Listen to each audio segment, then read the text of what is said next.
Hi, I'm Cory Driver, and this is Moving Forward. So we're continuing to follow the semi-continuous lectionary, so we are in 2 Samuel 11 and John 6. We're taking a couple-week break from Mark for the Bread of Life dialogues. So Mark, I miss you already. We'll be back soon. So this week we're talking about geography of sin and geography of righteousness. And we have two stories that put us on either side of that equation. So the first, we're talking about geography of sin, and this is David and Bathsheba. So right away, 2 Samuel 11 opens up telling us that David is not where he is supposed to be. In the time when kings went out to war, David was in Jerusalem. David is a king. His army is in the field. His commander, Yoav, is in the field. And he's not. He is in his palace. And he goes from his palace up to the roof. Now, the writer of this text wants us to know that David stayed in Jerusalem. He's not where he's supposed to be. And doubly, he goes up to the roof. This is, in most Southwest Asian, North African contexts, women's space, right? Authors and scholars can disagree on this, and we do. But I myself have gotten in trouble for being on the roof of my apartment building because it's women's space, right? So women go up there to talk and hang out and look on the street below, which a lot of times is coded gender spaces like masculine space. So the men hang out on the street and the women hang out on the roof. And sometimes you can see things that you're not supposed to see if you are in the wrong place, which has happened to me, and it happens to David. And David spies a bathing woman. Now, was she on the roof or was she in an interior space that David could see by means of elevation? Not exactly clear, but she is bathing and David sees her. And what does David do? Does he avert his eyes? Does he lust privately? No, none of those things. He calls up another person. He calls up one of his attendants and says, "Hey, who's that naked person over there?" And the attendant is shocked, right? Like, King, you are super not supposed to be up here. You're actually supposed to be with the army, but, just hang out in the palace if you're not going to go with them.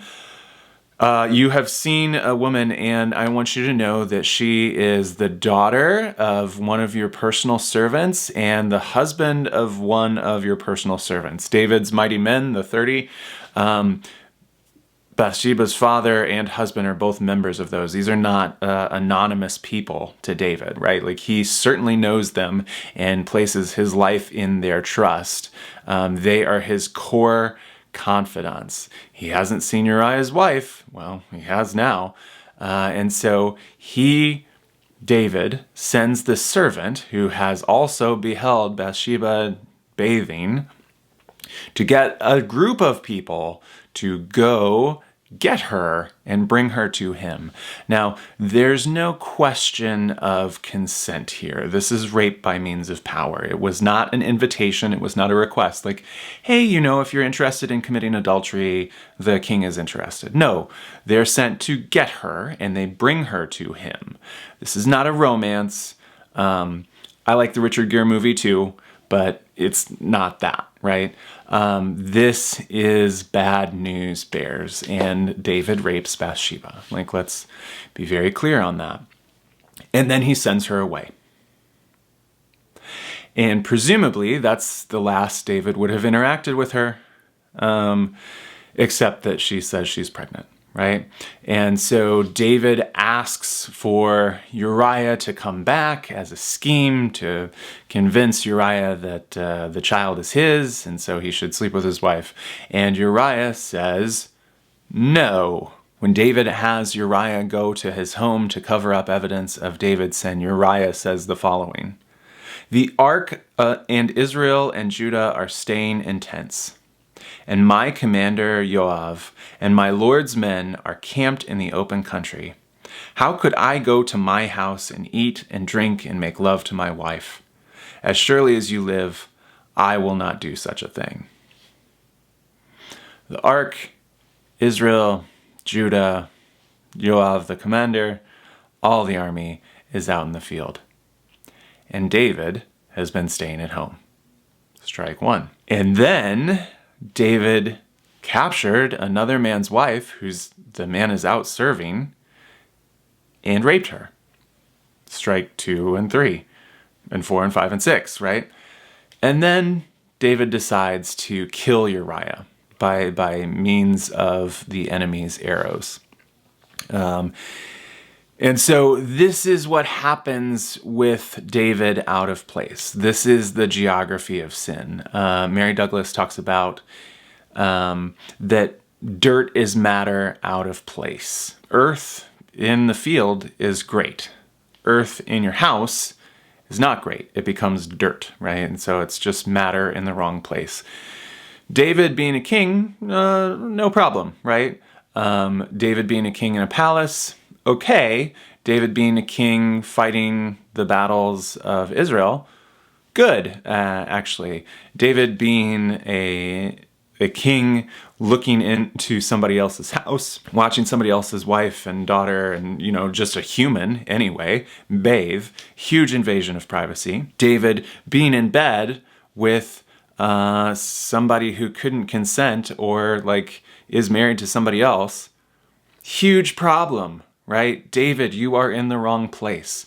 And so David really inhabits this geography of sin. We contrast that with Jesus's geography of righteousness. Now there's several details that we need to get. So the John text says that this event happens close to Passover. It's the spring, and notes that there's plenty of grass for the people to sit on. The Gospel of Mark says that the grass is green. So great. So what does that tell us?